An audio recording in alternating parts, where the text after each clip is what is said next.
Magandang umaga mga kakuya, mga kaate. Andito po tayo ngayon sa West Philippine Sea. Ay hindi pala, Laguna Bay pala. Laguna Bay. Ayan po, binabantayan po natin ang Laguna Bay.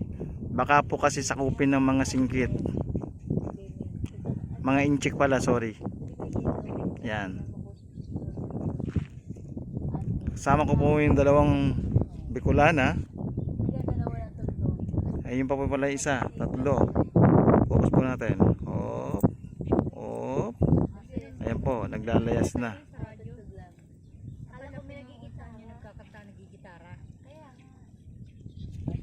Medyo madilim ngayon ang Laguna Bay.